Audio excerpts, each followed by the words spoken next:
इस कार्यक्रम के पुण्यार्चक हैं श्री 1008 भगवान पार्श्वनाथ दिगंबर जैन गजरथ मंदिर, सेक्टर 1, रोहतक। इस भव्य मंदिर का निर्माण श्री विजय कुमार जैन एवं श्री राजेश जैन परिवार द्वारा करवाया गया है। श्री राजेश जैन MD LPS बोसाड़, धर्मपत्नी श्रीमती संध्या जैन, श्री विजय कुमार जैन UPS लक्ष्मी, धर्मपत्नी श्रीमती दीपा जैन।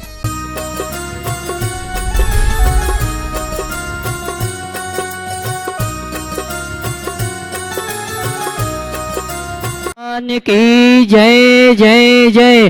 बोले देवादिदेव श्री चंदा प्रभु भगवान की जय जय जय। बोले चिंतामणि पार्श्वनाथ भगवान की जय जय जय। बोले संत शिरोमणि गुरुवर आचार्य श्री विद्यासागर जी महाराज की। बोले परम पूज्य मुनि श्री प्रमाण सागर जी महाराज की। बोले परम पूज्य मुनि श्री अनंत सागर जी महाराज की। तीर्थराज संबेशिखर की तलहटी स्थित गुणायतन परिसर से विश्वविख्यात संघ का समाधान का कार्यक्रम हम और आप प्रारंभ करें। उसके पूर्व आइए प्रतिदिन की भांति हम और आप परम पूज्य मुनिवर का आशीर्वाद प्राप्त करेंगे। निवेदन करेंगे संघ का समाधान के लिए जो प्रमाणिक ऐप के माध्यम से, जिनवाणी चैनल के माध्यम से जिस कार्यक्रम को देख और सुन रहे हैं, उन सभी की ओर से और पूरे भारतवर्ष का विदेशों से भी जो श्रावक श्राविका यहाँ पर उपस्थित हैं, उन सभी की ओर से परम पूज्य मुनिवर के श्री चरणों में त्रिवार नमन करेंगे और निवेदन करेंगे आज के संघ का समाधान के कार्यक्रम के लिए। हाथ उठा लें, दोनों जोड़ेंगे। बोले हे मुनिवर नमोस्तु, हे गुरुवर नमोस्तु, हे गुरुवर नमोस्तु। और आइए गुरुवर के आशीर्वाद से हम और आप संघ का समाधान का कार्यक्रम प्रारंभ करें। उसके पहले मैं उन सुधी श्रावकों को आमंत्रित करूंगा जिन्होंने इस गुणायतन को देखकर अपने भाव बनाए और गुणायतन से जुड़ने का सौभाग्य प्राप्त किया। आइए मैं सम्मान सहित आमंत्रित करूंगा। वे आएंगे, परम पूज्य मुनिवर के श्री चरणों में नमन करते हुए गुरु वंदना का सौभाग्य प्राप्त करेंगे और हमारे सम्मानी पदाधिकारी ट्रस्टी उनका सम्मान का कार्यक्रम संपन्न करेंगे। मैं आमंत्रित करूंगा सूत्रधार के रूप में जिन्होंने जुड़ने का सौभाग्य प्राप्त किया, श्री जितेंद्र नमिता बाकलीवाल थाने। वे आएंगे, परम पूज्य मुनिवर के श्री चरणों में नमन करते हुए गुरुवंदना का सौभाग्य प्राप्त करेंगे और उनके सम्मान के लिए मैं आमंत्रित करूंगा हमारे जबलपुर निवासी अशोक चावल वाले जी और प्रेमचंद जी उपकार सागर। ये आएंगे हमारे सम्मानीय अतिथि जितेंद्र नमिता बाकलीवाल ठाणे, जिन्होंने इस गुणायतन में सूत्रधार के रूप में जुड़कर अपना जीवन सार्थक किया है। जोरदार ताली बजाकर उनका सम्मान करें। और इसी क्रम में निर्माण मित्र के रूप में जुड़ने का सौभाग्य जिन्होंने प्राप्त किया है, मैं उन्हें आमंत्रित करूंगा श्रीमान शिखर चंद जी, वीर बहादुर कल्पना, वैभव प्रांजुल जैन, मिठिया परिवार मेहरौरी ललितपुर। ये भी आएंगे, परम पूज्य मुनिवर के श्री चरणों में नमन करते हुए गुरु वंदना का सौभाग्य प्राप्त करेंगे। और मैं ये कहना चाहूंगा अगर ये परिवार जुड़े हैं और आप नहीं जुड़वा रहे हैं तो अनुमोदना करके ताली तो जरूर। आइए जितेंद्र नमिता बाकलीवाल ठाणे उनका सम्मान कर रहे हैं हमारे अशोक जी जैन चावल वाला परिवार गुणायतन ट्रस्टी और प्रेमचंद जी जैन उपकार सागर गुणायतन ट्रस्टी। अगले पुण्यार्चक के रूप में आमंत्रित कर रहा हूं मैं श्रीमान शिखर चंद जी, वीर बहादुर कल्पना, वैभव प्रांजुल जैन, मिठिया परिवार मेहनौरी ललितपुर, जिन्होंने इस गुणायतन से निर्माण मित्र के रूप में जुड़ने का अवसर सौभाग्य प्राप्त किया है। और उनके सम्मान के लिए मैं आमंत्रित करूंगा हमारे गुणायतन ट्रस्ट परिवार के श्रीमान सुधीर जी विलाला और सुनील जी जैन CFO। ये आएंगे, शिखर चंद जी का सम्मान का कार्यक्रम संपन्न करेंगे। और आपकी जिम्मेदारी होती है अगर कोई सम्मान हो रहा है जोरदार बजाते जाएं।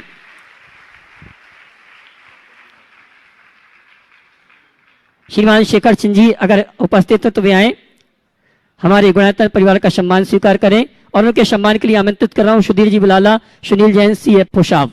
और इसी क्रम में अगले पुण्यार्चक जिन्होंने स्वर्ण दान दिया है, स्वर्गीय शादीलाल एवं स्वर्गीय कलावती जैन की स्मृति में पवन कुमार पूनम जैन दर्पण, कणिका शैली गोविंद नगर कोटद्वार, जिन्होंने सोने की एक चैन प्रदान की है गुणायतन के लिए। जोरदार ताली बजाकर इनका सम्मान करें। अगर यहाँ पर उपस्थित हैं तो वे आए, हमारे गुणायतन परिवार का सम्मान स्वीकार करें। स्वर्गीय शादीलाल जी, स्वर्गीय कलावती जैन की स्मृति पवन कुमार पूनम दर्पण, कणिका शैली गोविंद नगर कोटद्वार। इसी क्रम में मैं उनके नामों की घोषणा कर रहा हूं जिन्होंने अपनी ओर से निर्माण निधि के रूप में जुड़ने का और स्वर्ण दान देकर इस गुणायतन को स्वर्ण का बनाने का अवसर प्रदान किया है। श्री नरेंद्र कुमार शिवराज जैन दिल्ली, मनोरमा पदम कुमार गोंदिया, सौम्या जैन सुपुत्री राजेश जैन खुरई, मिवान जैन अपने जन्मदिन के उपलक्ष्य पर, सुपुत्र मनीन जैन पुणे, श्रीमती उर्मिला जैन जबलपुर, विजय कुमार विकास कुमार गोदा हैदराबाद। इसी क्रम में जिन्होंने सोने का दान दिया है सुलोचना जयप्रकाश जैन दिल्ली, इन्होंने 5 ग्राम सोना प्रदान किया, ताली बजाकर इनका सम्मान करें। किरणवेन धनपाल जैन ओडम अहमदाबाद, सोने का रिंग प्राप्त प्रदान किया है। सुरेंद्र कुमार कुमारी पुण्य स्मृति खनियाधाना, सोने की एक अंगूठी प्रदान की है। मृदुला जैन विनोद कुमार गाजियाबाद, इन्होंने भी सोने की अंगूठी प्रदान की है। पुष्पा देवी लक्ष्मी लाल कोठारी वासवाड़ा, इन्होंने भी सोने की अंगूठी प्रदान की है। और इसी क्रम में श्रीमती कमलेश धर्मपत्नी सुकुमाल जैन गांधीनगर दिल्ली, इन्होंने भी सोने की अंगूठी प्रदान की है। इन सभी पुण्यायोजकों के लिए जोरदार ताली बजाकर इनका सम्मान करें।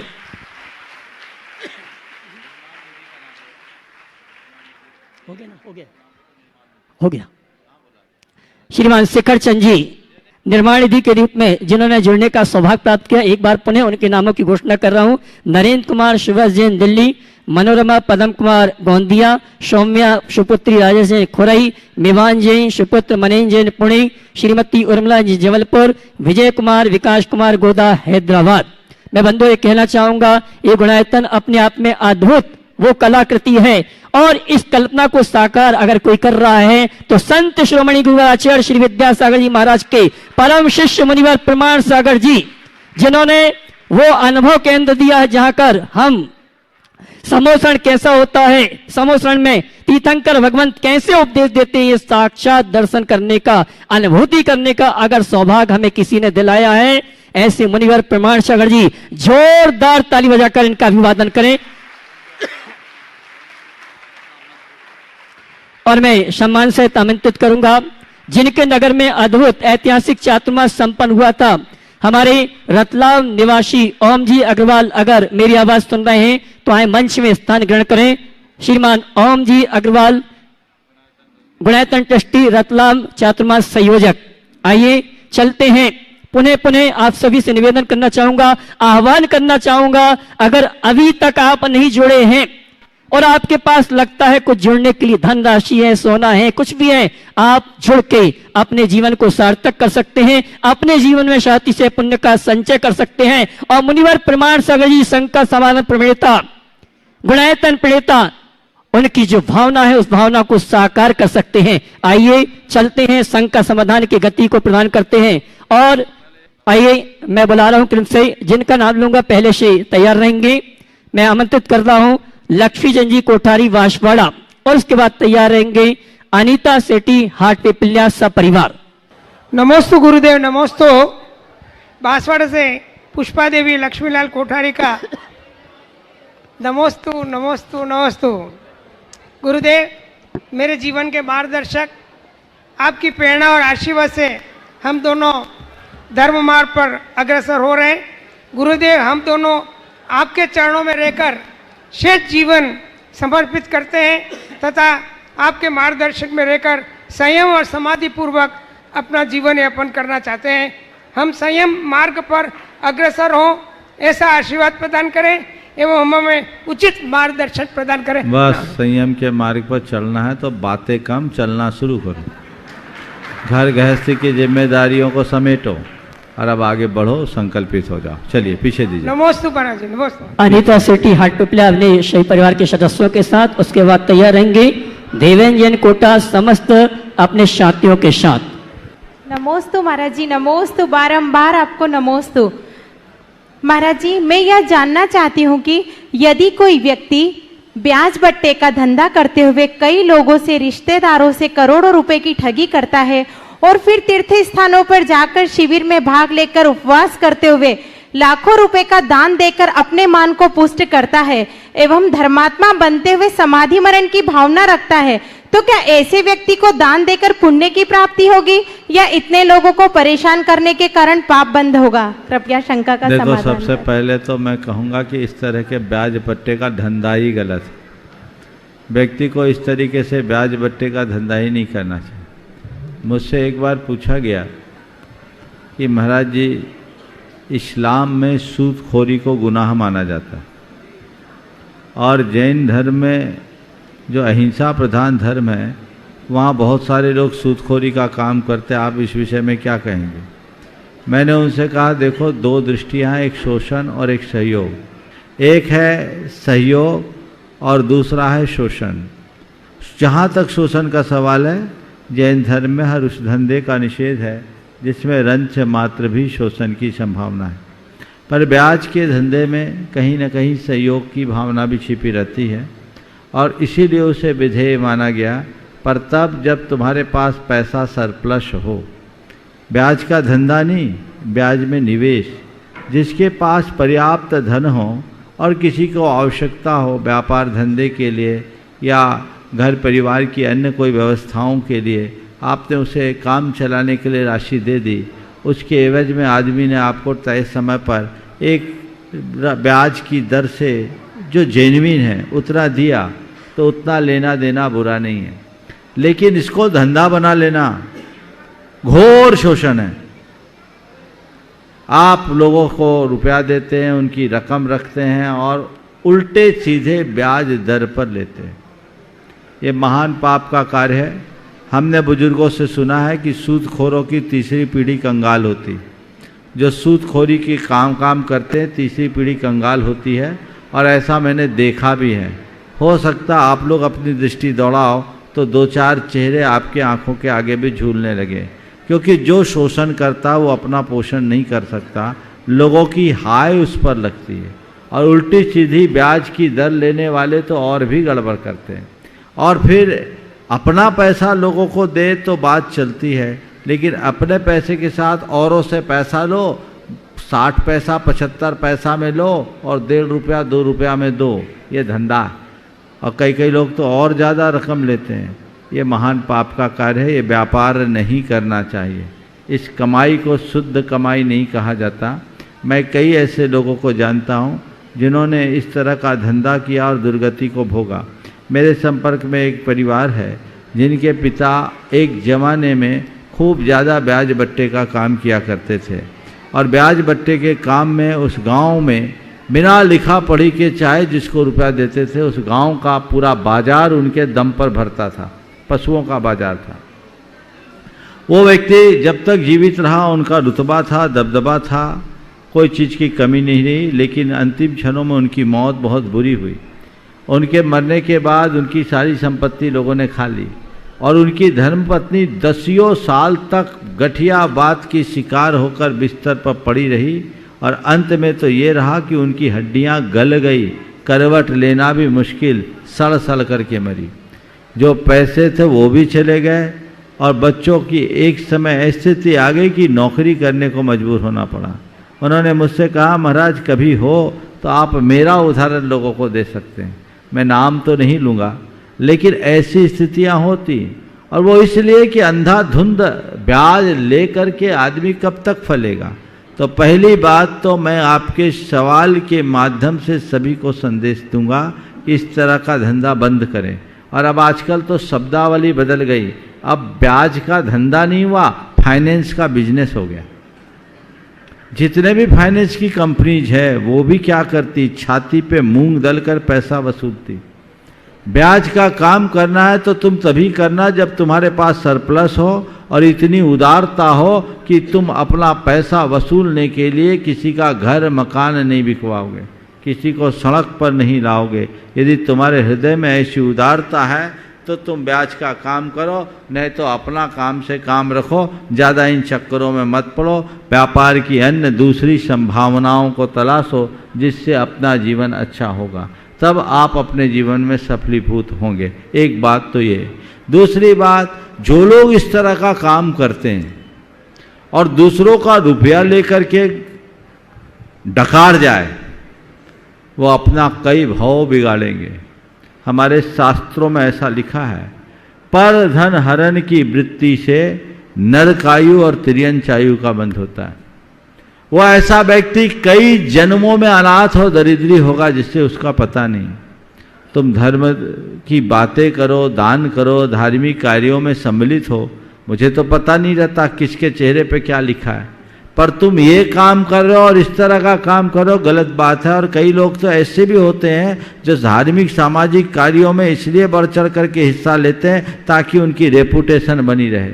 कई ऐसे भी मिले जिनने मंदिर में दान बोला, पैसा भी दे दिया और फिर उसी गांव के समाज का पैसा उठा के चल दिया। एक जगह ऐसा हुआ, एक आदमी ने मंदिर में सोने की झाड़ी बोली, दूसरे दिन उसी दिन शाम को चेक दे दिया। लोगों ने सोचा अच्छा आदमी है, बाद में मालूम पड़ा 10 दिन बाद ही वो आदमी चंपत हो गया और करोड़ रुपया बाजार का उनके पास था। वो दिया क्यों? इसलिए दिया कि लोगों को ये मालूम पड़े, रहने दो, इसलिए दिया कि मालूम पड़े कि हमारी स्थिति बहुत अच्छी। तो ये दुरुपयोग है। जो भी इस तरह का कार्य करते गलत है, और इसमें वे लोग भी गलत हैं जिनने ब्याज के लालच में पैसा दिया। तुमने दिया क्यों? तुम भी लालची रहे। लालच का फल तो बुरा होता ही है। मोटा ब्याज दे तो हो गया ब्याज। ये ब्याज और प्याज दोनों खतरनाक है। तुम लोग प्याज तो छोड़ देते हो, ब्याज क्यों नहीं छोड़ते? बात समझ में आ रही कि नहीं? इनसे बचो, ये लालच से बचो। जो भी तुम्हें ब्याज में ज्यादा रकम दे रहा है, समझना वो डूबता जहाज है। उस पर सवार होगे तो तुम भी डूबोगे, खुद भी डूबेगा। क्योंकि ज्यादा ब्याज कौन भरता है? जो ओवर एस्टिमेट काम करता है, जिसके पास पैसे की तंगी है। मरता क्या नहीं करता, 2% चलेगा, 3% चलेगा, 5% चलेगा। क्या पेड़ उगा है? कहां से देगा? इसलिए लालच करो ही नहीं। मैं ये बात इसलिए बोल रहा हूं कि इस लालच में कई लोगों ने अपनी सारी जमा पूंजी खत्म कर दी। आज उनको निर्वाह की दिक्कत हो रही है, रोटी के लाले पड़ रहे हैं। मेरे पास आकर बोलते महाराज रकम फंस गई, आशीर्वाद दो कि निकल आए। तो मैं कहता मुझसे पूछ के दिया था क्या? लालच तुम करो, हमसे पूछ रहे हो। हमारे उपदेश सुनो तो ये काम करोगे ही नहीं। रोज तो मैं इसका निषेध करता हूं, फिर तुम लोग ये क्यों करते हो? इसलिए ऐसी वृत्ति से बचिए। कभी किसी का एक पाई लो मत, और लिया है तो चुकाने की बात अंतिम क्षण तक रखो। ये सोचो इस दुनिया से मैं जाऊं तो कर्ज लेके ना जाऊं, कर्ज चुका करके जाऊं। ये लक्ष्य होना चाहिए। नमोस्तु महाराज श्री, नमोस्तु। देवेंद्र जैन अपने साथियों के साथ कोटा, और इसी क्रम में शरद दागी जबलपुर। पूज्य गुरुदेव के चरणों में हम सभी मित्रों का कोटा से आए हुए का शत शत प्रणाम, शत शत प्रणाम। पूज्य गुरुवर, हमारी जिज्ञासा ये है कि जिस तरह से एक धर्म के अंदर, जैसे क्रिश्चियन धर्म में, उसमें बाइबल पढ़ने से पूरे धर्म का सार आ जाता है। मुस्लिम धर्म में कुरान पढ़ने से उस पूरे धर्म का सार उसमें आ जाता है। उस तरह से हमारे जैन धर्म में ऐसे कौन से ग्रंथ हैं जिनको पढ़ने से उसका पूरा सार उसमें आ जाए और हम लोगों के उसको? अरे हमारे यहाँ तो पूरे ग्रंथ को पढ़ने की जरूरत नहीं, एक सूत्र में ही धर्म का सार आ जाता है। सम्यक दर्शन ज्ञान चारित्राणी मोक्ष मार्ग। तत्वार सूत्र का एक सूत्र है, सम्यक दर्शन ज्ञान चारित्राणी मोक्ष मार्ग। पूरे धर्म का सार, जीवन का सार, निचोड़ सब कुछ उसमें है। अब रहा सवाल, ऐसा कोई ग्रंथ जिसको हम पूरे जैन धर्म का प्रतिनिधित्व कर सकते, बहुत सारे हमारे ग्रंथ हैं। लेकिन जैन धर्म इतना व्यापक है कि उसे एक वॉल्यूम में रखा ही नहीं जा सकता। वो हमारे तीर्थंकरों की वाणी है जिसमें अनंत अर्थ प्रकट किया गया। और ये तो हमारा दुर्भाग्य है कि आज हमारे बहुत आयत ग्रंथ विलुप्त हो गए, बहुत थोड़ा सा बचा है। लेकिन जो है वह भी भारतीय वाङ्मय की श्री समृद्धि का आधार। इतने ग्रंथ है जिनके पास एक ही ग्रंथ है, वो एक ग्रंथ की भी गीत गाते। तुम लोग क्यों कहते हो कि हमारा एक ग्रंथ होना चाहिए? तुम्हें इस बात का गर्व होना चाहिए कि हम उस परंपरा में जन्मे और पले हैं जहां हमारे लिए विपुल वाङ्मय भंडार है जो हम जीवन भर पढ़ करके भी पूरा ना कर सके। रहा सवाल सार, तो मैंने तो कहा ना, एक सूत्र ही पर्याप्त है। समझ गए? तो सार भी है, विस्तार भी है, जैसी रुचि वैसा काम। नमस्ते गुरुवर, नमस्ते। श्रीमान शरद दागी जी जबलपुर अपने साथियों के साथ, उसी क्रम में सुषमा जैन सागर। मैं शरद डागा जबलपुर अपने डागा। मित्र डागा में श्वेतांबर जैन हूँ। हाँ हाँ हाँ ठीक है, परिचित और हूँ। मैं हाँ। अपने मित्र ओम शांति। हाँ बोलिए। मित्र परिवार के साथ में आपके दर्शन के लिए आया हूँ। आपको बहुत बहुत बारंबार नमोस्तु। मेरा प्रश्न आचार्य श्री ये है कि जितने मुनि महाराज आचार्य भगवंत होते हैं ये केश लोचन करते हैं, केश लोचन करते हैं, इससे अनेक प्रकार के कष्ट उनको होते हैं। ओम शांति। आप सुनिएगा, आवाज आप तक आएगी और देखने को भी मिलेगा। शांति रखिए। मुझे लग रहा है कि आप लोग कठिनाई है, देखिए कल तक आपकी व्यवस्था बनेगी। हाँ बोलिए। केश लोचन करने के पश्चात उनको कितना कष्ट होता है। कष्ट होने के बावजूद भी मेरी जिज्ञासा है कि जो लोग आप लोग ये केश लोचन करते हैं इससे कौन से कर्मों का उदय होता है। मैं देखिए डागा जी, पहले तो मैं आपसे कहूँगा, आपने कहा केश लोचन करने में कष्ट होता है। किसी मुनि महाराज को केश लोच करते समय कष्ट महसूस करते हुए देखा क्या? मैंने अनुभव किया, उनको कोई कष्ट नहीं होता। तो मैं बता रहा हूँ, तो केश लोच करने वाले को कष्ट होता है कि देखने वाले को? करने वाले को तो नहीं होता, देखने वाले को तो बहुत होता है। हम बाल उखाड़ते, तुम कहता जी महाराज। तो जिसको कष्ट होता है वो मत देखे, हम तो मस्त हैं।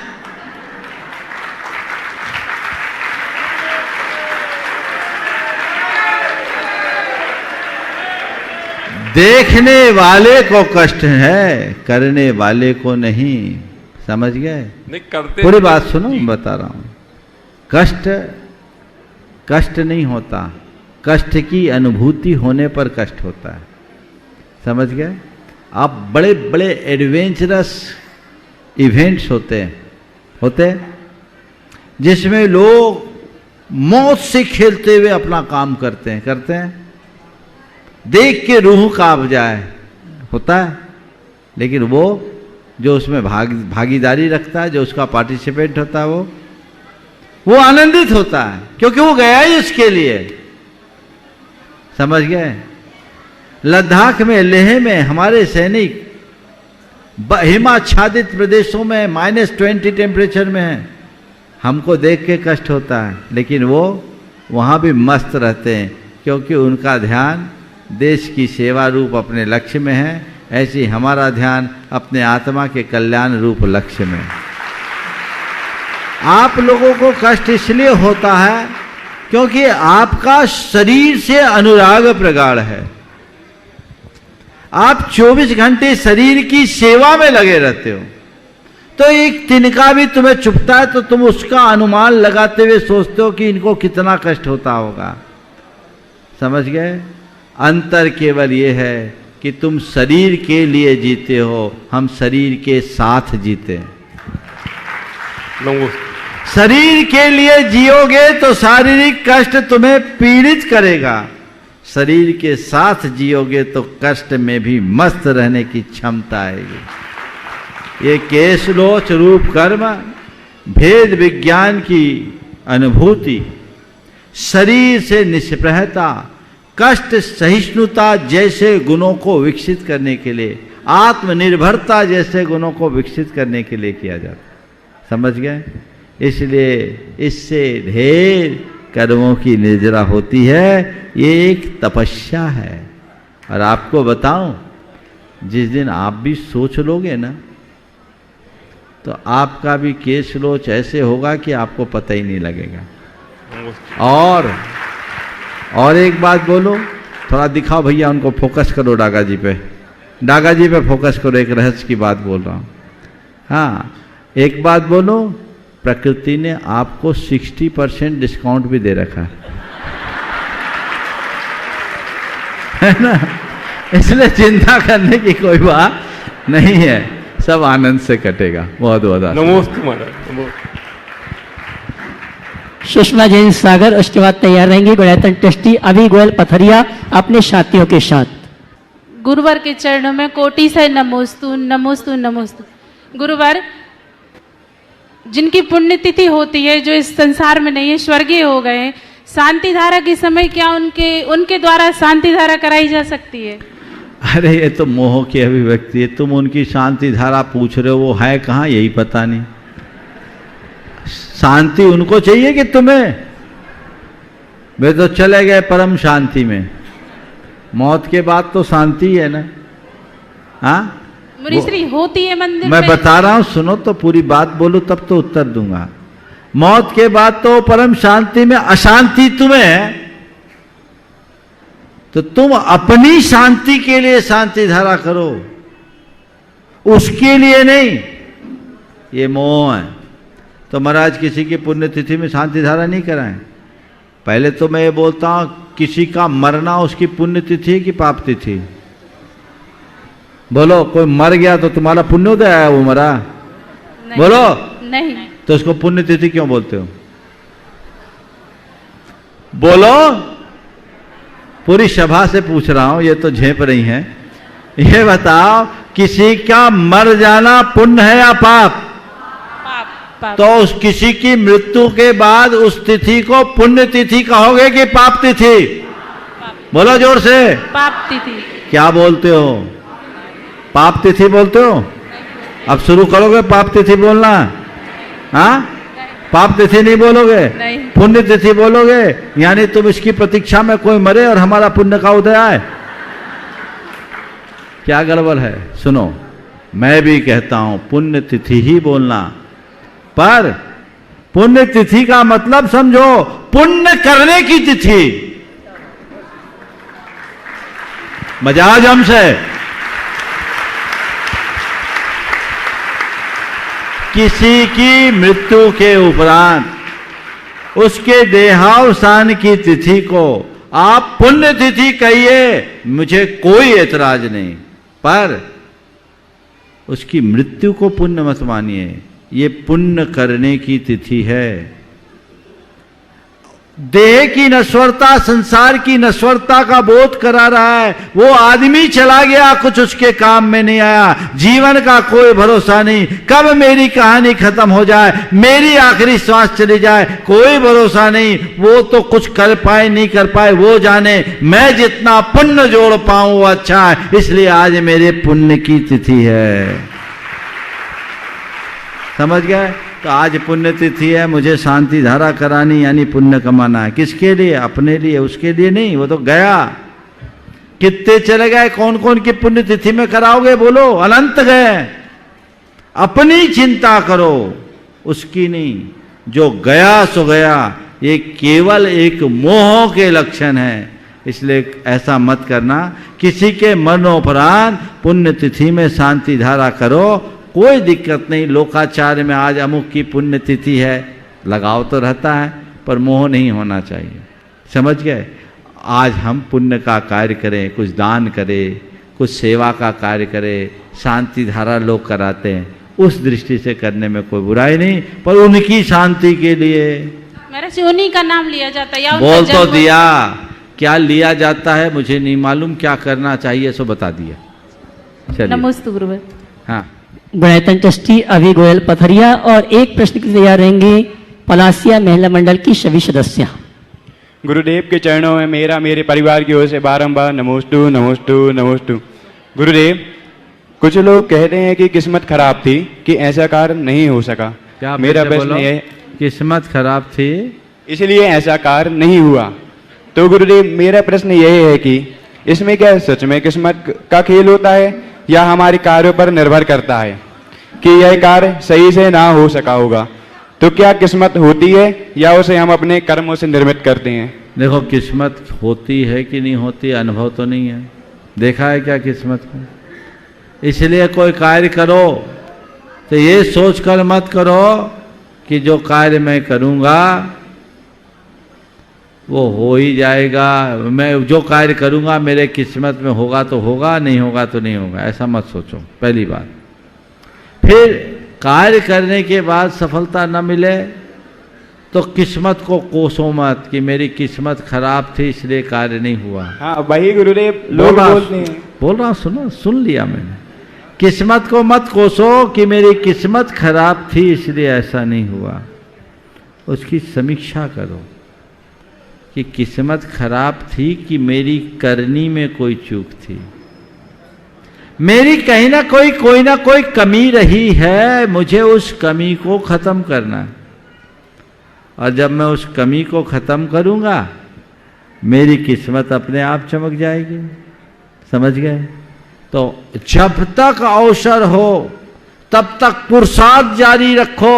हो सकता है तुम्हारे इस प्रयत्न से तुम्हारी खराब किस्मत भी चमक जाए, लेकिन किस्मत के भरोसे हार मान जाओगे तो जीवन में कुछ भी नहीं कर पाओगे। समझ गए?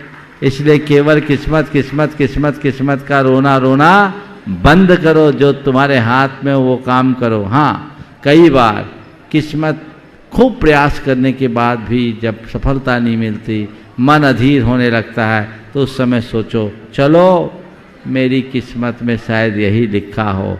मन को अधीरता से बचाने के लिए किस्मत की बात सोचना तो ठीक है, लेकिन केवल किस्मत का रोना रोना ठीक बात नहीं है। चलिए पलासिया मेला मंडल और उसके बाद तैयार रहेंगे ओम जी अग्रवाल रतलाम।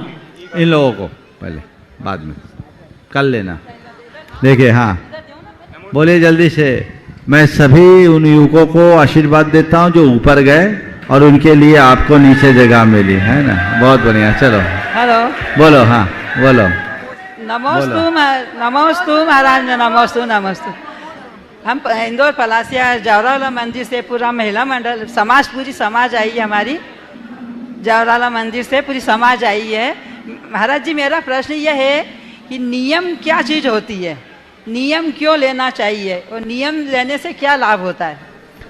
नियम क्यों लेना चाहिए, नियम क्या है और नियम लेने का फायदा क्या है? मुझसे एक बार एक परिवार आया और उनके साथ उनका बच्चा था और वो लोगों ने कहा महाराज इसको कुछ नियम दो।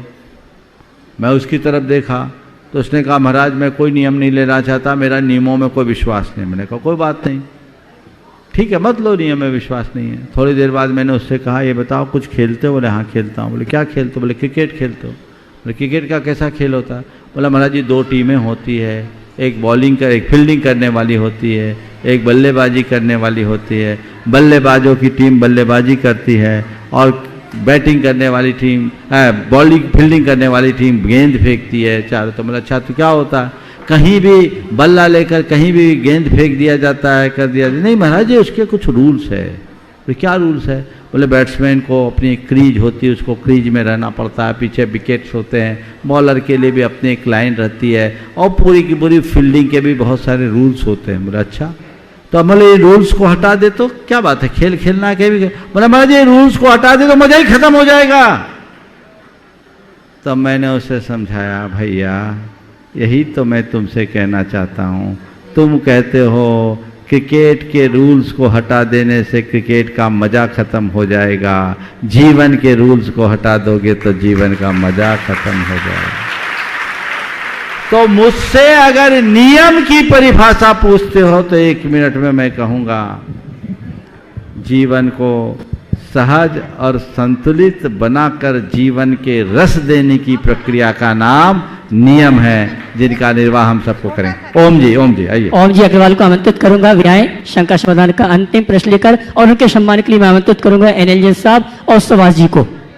आइए ऊपर आइए। ओम नमोस्तु गुरुवर, नमोस्तु गुरुवर, नमोस्तु गुरुवर। आपके रतलाम में चातुर्मास होने से रतलाम में हमारे परिवार और रतलाम का भाग्य उदय हो गया, वहाँ का सब धर्ममय धर्म हो गया। और आज यहाँ आकर मेरा मन बहुत प्रफुल्लित हुआ। सामने जाके गुण स्थानों का जो देखा रोम रोम रामचित हो गया और हम ऐसे अनुभव किया कि गुण स्थानों का यहीं से अनुभव हो रहा। नमोस्तु महाराज। बहुत सुंदर, एक बार जोरदार करतल ध्वनि ओम जी के लिए, जिन्होंने रतलाम के चातुर्मास में अपना बहुत महनीय योगदान दिया। पूरे परिवार ने आज यहाँ उपस्थित हुए हैं। एक बार पुनः इनका जोरदार करतल ध्वनि से सत्कार करिएगा। और उनके सम्मान के लिए मैं आमंत्रित करूँ एनएलजे साहब और सुभाष जी को। वे हमारे सम्मानी गुणायतन ट्रस्टी, उनका सम्मान का कार्यक्रम संपन्न करें। और श्रीमती पूनम जी श्रीमती ओम जी का सम्मान कर रही है। आपका कर्तव्य है जोरदार जोरदार तालियां बजती रहनी चाहिए। चलिए ओम। अशोक जैन चावल वाला परिवार जबलपुर गुणायतन ट्रस्टी, इसके बाद तैयार रहेंगे आदेश जैन जबलपुर। गुरुवर के चरणों में बारंबार नमोस्तु। गुरुवर गुणायतन परिसर देखने के बाद बस ये भाव जागृत होते हैं कि हम लोगों को भी यहाँ के सेवा का अवसर प्राप्त कैसे होवे। बिल्कुल, जैसे गुरु चरणों में रह करके तुम लोगों ने जबलपुर और कुंडलपुर के लिए काम किया, वैसे यहाँ के लिए भी संकल्पित हो जाओ, समर्पित हो जाओ, अवसर मिलता रहे। मैं तो चाहूँगा एक बार जोरदार करतल ध्वनि से अशोक भाई का आप सब और उनके साथ जो उनके साथी हैं, नाम भूल रहा हूँ मैं, मट्टू भाई और पूरी टीम, इनके लिए एक जोरदार करतल ध्वनि से स्वागत कर दे। बड़े कर्मठ कार्य करता है। गुरुदेव के सभी परियोजनाओं को आगे बढ़ाने में इनका महत्वपूर्ण स्थान है। अच्छा है, आपके मन में भाव जागा है, आगे सेवा करने का संकल्पित होइए, समर्पित रहिए। ओ आदेश जैन जबलपुर, इसके बाद तैयार रहेंगे आदरणीय पंडित शांतिलाल जी आगर। मंच पे बुला लो। सम्मान से आमंत्रित करूंगा, मंच पे आ जावे। नमोस्तु महाराष्ट्री, मेरा और मेरे परिवार की ओर से नमोस्तु। महाराष्ट्री, मेरी जिज्ञासा ये है कि जब हम कोई लक्ष्य निर्धारित करते हैं तो शुरू में हमारे अंदर बहुत कॉन्फिडेंस रहता है, फिर धीरे धीरे वो कॉन्फिडेंस लो हो जाता है, तो हम ऐसा क्या करें कि हम अपने जर्नी में पूरा कॉन्फिडेंस हमारा हाई रहे और हम अपने गोल को अचीव कर सकें। मोबाइल यूज करते हो ना? हाँ। बैटरी हमेशा एक सी स्थिति में रहती है क्या? नहीं। हाँ? नहीं। क्या होती है? डिस्चार्ज। जब डिस्चार्ज होने लगती है तो क्या करते हो? चार्ज। कहाँ चार्ज करते हो? चार्जर। इसी तरह जब कोई लक्ष्य निर्धारित करो, मन अगर थोड़ा सा कॉन्फिडेंस लो होने लगे तो अपने आप को मोटिवेट करके आप अपने आप को रिचार्ज कर लो। समझ गए? पहला काम सेल्फ मोटिवेशन। सेल्फ मोटिवेशन के क्षेत्र में जब भी कभी ऐसी बात हो तो ये सोचे कि मैंने ये लक्ष्य बनाया, मैंने ये लक्ष्य बनाया है, मुझे ये प्राप्त करना है, ये मेरे जीवन का मूलभूत उद्देश्य है जिसे मुझे किसी भी हालत में खोना नहीं, मुझे पा करके रहना है। तो पहले आप अपने आप को जब मोटिवेट करोगे, लक्ष्य और लक्ष्य की उपादेयता को देखोगे तो दोबारा उत्साह जागृत होगा। फिर अपने संकल्प को, कि मैंने संकल्प क्या लिया है, मुझे अपने संकल्प को पूरा करना है, ये बात में रखो, मुझे ये पाना है नहीं, पा कर ही दम लेना है, ठान लो। समझ गए? जैसे उदाहरण देता हूँ, पहाड़ पर आप लोग उत्साहपूर्वक चढ़ते हो कि नहीं चढ़ते हो? चढ़ते हैं। महाराज बहुत उत्साहित होकर तो शिखर जी आए हैं, कब से मन बनाए हैं, महीनों पहले से टिकट बनती है तब यहाँ आते हैं। ठीक है, अब ये बताओ, चढ़ते हो, जब चढ़ना शुरू करते हो तो धीरे धीरे हिम्मत टूटने लगती कि नहीं? हाँ। हाँ, और चंद प्रभु भगवान के नाम पे तो सभी पस्त हो जाते हैं। हे भगवान, काहे को अलग चले गए आप, पास ही में चले जाते तो अच्छा रहता। मन टूटता है, पर उस समय क्या करते हो? भगवान का नाम लेते। और भगवान का नाम लेके क्या करते हो? अरे नहीं, मुझे पूरी वंदना करनी है, मैं सोच कर आया हूं, तय करके आया हूं, संकल्पित होकर आया हूं, मुझे पूरी वंदना करनी है, मुझे पूरी वंदना करनी है, मुझे पूरी वंदना करनी है ना जी। और जब ये संकल्प सामने रहता है तो कहते हैं नहीं, मुझे पूरी वंदना करके ही दम लेना, हो जाता है ना? हो जाता है। तो अपने आप को मोटिवेट करो, अपने संकल्प को सामने रख करके चलो जी। तो कभी मन टूटेगा नहीं। पर एक साथ एक बात और बताता हूँ, कई बार लोग सीधे सीधे बड़े बड़े लक्ष्य बना देते हैं जी महाराज, वो पहाड़ की भांति सामने हो जाता है और जब उसकी पूर्ति नहीं होती तो मन में घोर हताशा के भाव आने लगते। तो उसके लिए मैं कहूँगा, एक बड़े लक्ष्य को बनाओ, लेकिन उस बड़े लक्ष्य को कई टुकड़ों में बांट दो, है ना?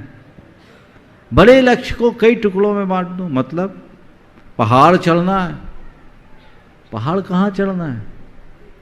एक छोटा बच्चा अपने दादाजी के साथ पहाड़ चढ़ने आया, उसने दादाजी से कहा, दादाजी पहाड़ कितना बड़ा है? बोले 9 किलोमीटर चढ़ना है। तो 9 किलोमीटर की चढ़ाई हम कैसे चढ़ेंगे? यहाँ तो घना अंधेरा, अपने हाथ की टॉर्च की लाइट तो 10 फुट ही जा रही है, कैसे चढ़ेंगे? बेटा, हमें 9 किलोमीटर थोड़ी चढ़ना है, हमें तो एक कदम चढ़ना है। एक कदम चढ़ो, रोशनी एक कदम आगे बढ़ जाएगी।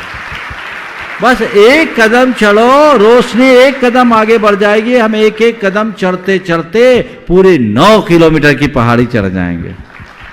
समझिए जी महाराज जी। तो जब हम अपना बड़ा लक्ष्य हो रखे तो उसकी शुरुआत पहले कदम से करें। हमें एक कदम चलना है। क्या करना है? एक कदम। हमें एक कदम चलना है। एक कदम एक कदम एक कदम चलते चलते हम पूरे पहाड़ चल सकते हैं। और इसके साथ शिखर जी चढ़ना है तो चलो, यहाँ से कहाँ तक चढ़े तो चलो पहले काठपुल तक चढ़े, फिर हम गंधर नाला का लक्ष्य बनाए, फिर सीता नाला का लक्ष्य बनाए, फिर चोपड़ा कुंड का लक्ष्य बनाए, फिर हम गंधर तोक का लक्ष्य बनाए, फिर मुनीश्वर तोक का लक्ष्य बनाए, और फिर हम जाकर के सीधे चंदा प्रभु का लक्ष्य बनाए, फिर जल मंदिर का लक्ष्य बनाए, फिर से गंधर टोक का लक्ष्य बनाए, फिर पार्श्वनाथ का लक्ष्य बनाए और नीचे आ जाए। ऐसे में मन उत्साहित बना रहता है, कभी हताश नहीं होता। यदि मनुष्य अपने जीवन व्यवहार के हर क्षेत्र में इन बातों का ध्यान रखे तो बखूबी वह सफल हो सकता है। नमस्ते महाराज। अगला पंडित शांतिलाल जी अगर, और इनके लिए आपकी तालियों का सम्मान चाहूँगा, जिन्होंने यहाँ पर 10 दिन तक जो संस्कार शिविर हुआ था उसमें पूजन विधान में जिनका भरपूर सहयोग था, ताली बजाकर इनका सम्मान करें शंकर समाधान के लिए। और इनका सम्मान करने के लिए अनिल जैन साहब और सिद्धार्थ जी को आमंत्रित करूंगा। और अगले प्रश्न के लिए अनिल मीरा रावत इंदौर, श्रीमती को भी बुला लो। और मैं श्रीमान शांतिलाल जी की धर्म पत्नी अगर यहाँ पर उपस्थित है तो वे भी आ जावे। अनिल जैन साहब और सिद्धार्थ जी आ जाएंगे सम्मान के लिए, और साथ में प्रश्न भी करेंगे शांतिलाल जी। और अगले प्रश्न के लिए तैयार रहेंगी अनिल मीरा रावत इंदौर।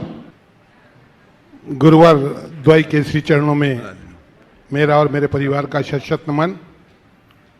गुरुवार, मेरी शंका यह है कि निगोदिया जीव जो कि नित्य निगोद में होता है, जबकि वहाँ व्रत तप कुछ भी नहीं हो सकता, फिर भी उनके कर्मों की निर्जरा कैसे होकर के और वो वहाँ से निकल पाते हैं? गुरुवार बताने का कष्ट करें। देखिए, इसी को भवितव्यता कहते हैं।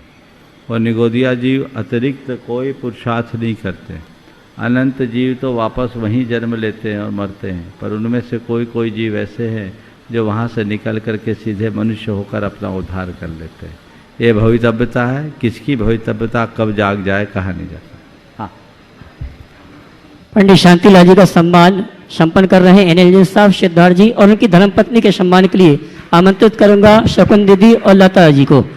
आए, जल्दी आए सम्मान के लिए। और आइए अनिल मीना रावत इंदौर, इसके बाद तैयार रहेंगे सुधीर निकिता विलाला परिवार गुड़ायतन ट्रस्टी। कहाँ अनिल जी? एक साथ आ जाओ जल्दी। हाँ,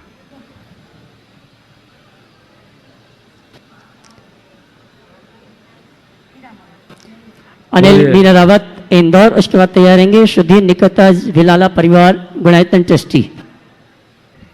गुरुवर के चरणों में मेरा और मेरे परिवार का बारंबार नमस्कार। नमोस्तु नमोस्तु नमोस्तु। प्रश्न मेरी पत्नी श्रीमती मीना रावत पूछ रही। गुरुवर के चरणों में बारंबार नमोस्तु। गुरुवर, भोग भूमि स्वर्ग व नरक के जीवों को कर्म बंद होता है या नहीं? यदि होता है तो कैसे और कब? उनको भी होता है, 24 घंटे होता है, क्योंकि वो भी प्रवृत्तियाँ तो करते ही हैं। समझ गए? और हाँ, भोग भूमि के जीवों की कषाएँ अपने अपेक्षा मंद होती, तो इसलिए वे देवायु का ही बंद करते हैं। और स्वर्ग के जीव मर कर के एक इंद्रिय तक हो सकते हैं। स्वर्ग का देवता मरकर कुत्ता भी बन सकता है, ऐसा शास्त्रों में लिखा है। उनको बड़ा क्लेश भी होता है, मन बहुत आकुल व्याकुल हो जाता है। उनकी उस कलुषता भरी स्थिति के कारण वो घोर तनाव में रहते हैं। तो स्वर्ग के देव भी सुखी नहीं है, महादुखी हैं। कर्मबंध उन्हें भी होता है। नमोस्तु गुरुवर, नमोस्तु गुरुवर। सुधीर निकिता विलाला परिवार गुड़ायतन ट्रस्टी अपने सभी साथियों के साथ। उसके बाद तैयार रहेंगे मुन्ना लाल जी बघरा वाले जबलपुर गुड़ायतन ट्रस्टी। बघरा जी वाले जबलपुर गुड़ायतन ट्रस्टी। गुरुवर देव के चरणों में हमारी ओर से, हमारे पूरे पलाशिया समाज के सभी सदस्यों की ओर से बारंबार नमोस्तु नमोस्तु नमोस्तु। हम इंदौर पलाशिया समाज से करीब 75 लोग यहाँ पे आपके दर्शन और सम्य शिखर की वंदना करने आए हैं। हम आपका आशीर्वाद चाहते हैं कि हमारी सब वंदना आराम से हो जाए। और मेरा एक क्वेश्चन है गुरुजी, अभी कुछ ही दिन पहले समाचार पत्र में 2 समाचार एक साथ छपे हैं। एक में ये आया कि एक बछड़ा अपने मालिक की मौत के बाद में, एक बछड़ा अपनी मालिक जो चल बसे थे तो उनके साथ में रोते रोते शमशान घाट तक गया और वहाँ पर काफ़ी देर तक बैठा रहा।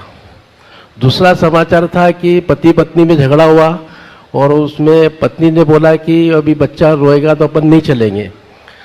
पत्नी ने बोला कि कहीं बाहर जाना था उनको, तो पत्नी ने बोला कि बच्चा रोएगा तो अपन कल चलेंगे। तो उस बच्चे के पिताजी ने बच्चे को दीवार के ऊपर फेंक दिया और उसका सिर फट के वो मर गया। तो गुरुजी, मेरा क्वेश्चन ये है कि लोगों में, जानवरों में अभी तक संवेदना है, लेकिन मनुष्यों की संवेदना कहाँ चली गई? ये बात बहुत ही गंभीर और चिंतनीय है और आजकल ऐसा ही देखने में आ रहा है कि जानवरों में मनुष्यों से ज़्यादा संवेदना दिख रही। हमने भी ऐसे अनेक चित्र देखे जिसमें पशुओं ने वो आदर्श उपस्थित किया है जो आज मनुष्यों में अत्यंत दुर्लभ दिखाई पड़ते हैं।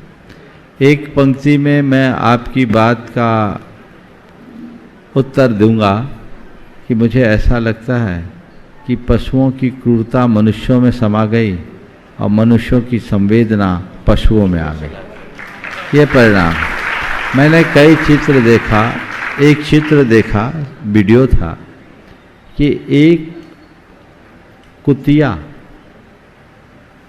बकरी के बच्चे को, मेमने को दूध पिला रही।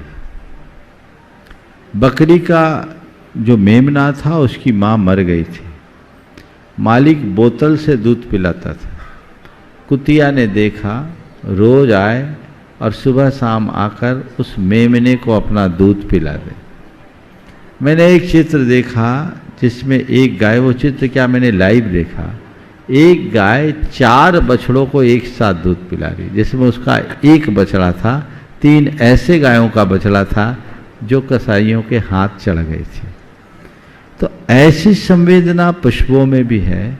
आप लोगों ने एक वीडियो देखी होगी कि एक तेंदुआ बंदरिया का शिकार करता है और उसका सद्य प्रसूत जो बच्चा होता है उसको नहीं मारता और उसे भूखा रहना स्वीकार कर लेता है, लेकिन उस बच्चे का रख रखाव करता है। ये वीडियो बहुत वायरल हुआ। तो इसे देखकर लगता है कि पशु पक्षियों में आज मनुष्यों से ज़्यादा संवेदना है। काश मनुष्य अपनी संवेदनाओं को जगाए और अपने जीवन को बेहतर बनाए। नमस्तु महाराज, नमस्तु नमस्तु। मुन्नालाल जी के लिए आशीर्वाद बनना के लिए। हाँ। मुन्नालाल जी बघरा जी वाले जबलपुर गोयतन ट्रस्टी, उसके बाद तैयार रहेंगी नमिता जी बाकलीवाल मुंबई। ओ मुन्नालाल जी दिख नहीं रहे, चलिए अगला। नमिता जी बाकलीवाल मुंबई, और इसके बाद तैयार रहेंगे श्रीमान प्रेमचंद जी उपकार सागर गोयतन ट्रस्टी, जिनका आज जन्मदिन है। चलिए प्रेमचंद जी को दीजिए, वहीं से कर ली। हे पूज्य गुरुवर, आपके चरणों में नमोस्तु नमोस्तु नमोस्तु। हे गुरुवर, इस जीवन का अधिकतर समय तो बीत गया, अभी भी बहुत सारे संस्कार इस जीवन में भरे हुए हैं। क्या आज बाकी जीवन बचा है? क्या इसमें जीवन का कल्याण हो सकता है? क्या जो बाकी समय बचा हुआ है, क्या इस आत्मा का कल्याण हो सकता है? हो सकता है तो कैसे? कल्याण तो एक मुहूर्त में भी हो सकता है। आप तो बहुत अच्छा है कि समय के पहले जग गए। जो अंतिम क्षण में भी जागता है उसका भाग चमक उठता है। जब जागो तभी सवेरा। इसलिए जागने की कोशिश करो, प्रमाद मत करो। प्रमाद रहित होकर जो जीवन जीता है वही उन्नति के शिखर पर चढ़ पाता है। इसलिए जो बीत गया वो बीत गया, जो बचा है उसे संभालो। यदि हम उसे आज भी संभालने में समर्थ होते हैं, सुनिश्चित तौर पर अपने जीवन को ऊंचा उठाने का सौभाग्य पा सकते हैं। ओम। हाँ, मुन्नालाल जी बघरा जी वाले जबलपुर गोयतन ट्रस्टी, उसके बाद तैयार रहेंगी अगर नमिता जी बाकली वाले मुंबई। गुरुवर के चरणों में मेरे जितेन बाकलीवाल और पत्नी पत्नी नमिता बाकलीवाल की तरफ से नमस्तु नमस्तु नमस्तु गुरुदेव। हम लोग 15 साल अमेरिका में रहे और उस समय जब YouTube और WhatsApp वगैरह कुछ नहीं थे तो आपके शंका समाधान देख देख के मन में बस यही भाव आते थे कि हम कब वापस हिंदुस्तान भारत लौटें। गुरुदेव हम तो लौटे, हमें यहाँ गुरु सेवा करने का मौका दीजिए और गुरुदेव अभी हमारे दोनों बच्चे अमेरिका में हैं, उनमें हम ये संस्कार कैसे और आगे बढ़ाएं? गुरुदेव बस आपसे यही थोड़ी सी मन में जिज्ञासा है जिसका समाधान करें। बहुत अच्छी बात है आप यहाँ लौट आए और आपकी भावना आपकी मातृभूमि से जुड़ी रहने के कारण आप यहाँ हर्षित भी हैं। जहाँ तक बच्चों का सवाल है वो यहाँ लौटे, अच्छी बात है, पर अब मैं थोड़ा उल्टा बोलने लगा हूँ। मैं अब चाहता हूँ कि जो वहाँ वहीं रहे तो कोई बुराई नहीं। ऐसा क्यों? ऐसा इसलिए कि जहाँ हम नहीं जा सकते वहाँ आप जाकर के धर्म की प्रभावना कर सकते हैं। आप जैसे लोग वहाँ जाएं, ये बड़ा स्वर्ण काल है कि आज 7 समुंदर पार भी धर्म की अप्रतिम प्रभावना हो रही है। अनेक जिन मंदिर वहाँ बन रहे हैं और अब तो पत्थर के मंदिर भी वहाँ निर्मित होने लगे हैं। और अमेरिका में ऐसे अनेक लोग हैं जो लोग विशुद्धतया धर्म ध्यान करते हैं, अपितु यहाँ के लोगों से ज़्यादा धार्मिकता का पालन करते हैं। इस बार दशरक्षण में अनेक लोगों ने वहाँ 10 उपवास किए, 16 कारण के 16 उपवास किए, एकासन किए, व्रत संयम नियम के अनुपालन में आज अमेरिका वासी कहीं पीछे नहीं हैं, बल्कि कई जगह तो भारत के लोग उनसे पीछे दिखते हैं। तुम लोग सामने बैठ करके ताली मत बजाओ, सिर ठोको, ताली बजाते हो। अरे थोड़ा तो देखो, लज्जा तो करो। तुम सामने बैठ के नहीं सुधर पाते, ये 7 समुंदर दूर से अपना जीवन बदल रहे हैं। काश तुम्हारे अंदर आत्मबोध हो, अपने आत्मा के कल्याण की ललक हो, तो ये दुविधा फिर कभी हावी नहीं हो। इसलिए बस मैं ये कहता हूँ, भारत से दूर भले रहो पर भारतीयता को जेहन में बसा के रखो। जैनत तो तुम्हारे हृदय में घुट घुट के रहे, कूट कूट करके भर दो, तो वहाँ रह करके भी जिन शासन की प्रभावना कर सकते हैं। बस इतना एक सलाह दूंगा, वहाँ रहो, खूब प्रभावना करो, पर अपना अंत भारत में आकर करो और भारत में भी सम्मेद शिखर आकर करो। बिल्कुल बिल्कुल गुरुदेव। क्यों? क्योंकि वहाँ के कानून के हिसाब से तुम्हें समाधि का सौभाग्य नहीं मिल सकता। समाधि पाना है, नर भव जम सफल बनाना है, तो तुम्हें यहीं आना होगा। इसलिए अपनी जड़ यहाँ जमा लो। जितने भी लोग वहाँ रह रहे हैं उन सबको मैं यही कहता हूँ, ठीक है वहाँ रहो, जमो, अपने बच्चों को भी अच्छे संस्कार दो, बड़ी अच्छे संस्कार। आज वहाँ पाठशाला, प्रामाणिक पाठशाला जो चल रही है, उसमें भी जो NRI की पाठशाला है, आज कितने बच्चे उसमें पढ़ रहे हैं। आज सब चीज़ें उन बच्चों को आज याद हो गई जो तुम्हारे बच्चों को नहीं। हर उम्र के लोग अभी प्रामाणिक पाठशाला के NRI ग्रुप ने 2 दिन पहले ही अपना एक कार्यक्रम शुरू किया। उस कार्यक्रम में 3 साल के बच्चे से लेकर 90 साल तक के लोगों का अलग अलग बैच है। उनके अंदर धर्म की ललक है। धर्म के अनुपालन में देश काल की सीमाएं बाधक नहीं होती, बाधक होता है मनुष्य के मन का प्रमाद और उसकी प्राथमिकताएं। अपनी प्राथमिकताएं बदल लीजिए, तय कीजिए कि मैं कौन हूं, मेरा क्या है और मुझे इस जीवन में क्या करना है। अपने आप रास्ता खुल जाएगा।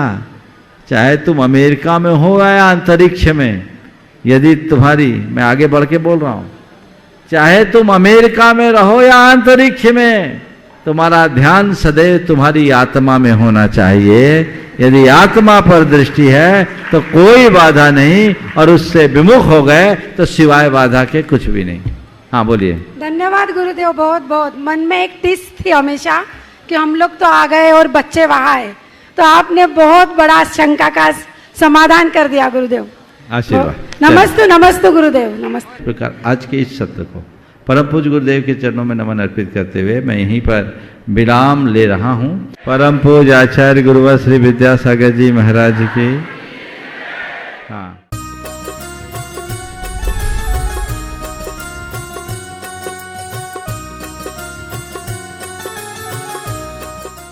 इस कार्यक्रम के पुण्यार्चक थे श्री 1008 भगवान पार्श्वनाथ दिगंबर जैन गजरथ मंदिर, सेक्टर 1 रोहतक। इस भव्य मंदिर का निर्माण श्री विजय कुमार जैन एवं श्री राजेश जैन परिवार द्वारा करवाया गया है। श्री राजेश जैन MD LPS बोसाड़, धर्मपत्नी श्रीमती संध्या जैन, श्री विजय कुमार जैन UPS लक्ष्मी, धर्मपत्नी श्रीमती दीपा जैन।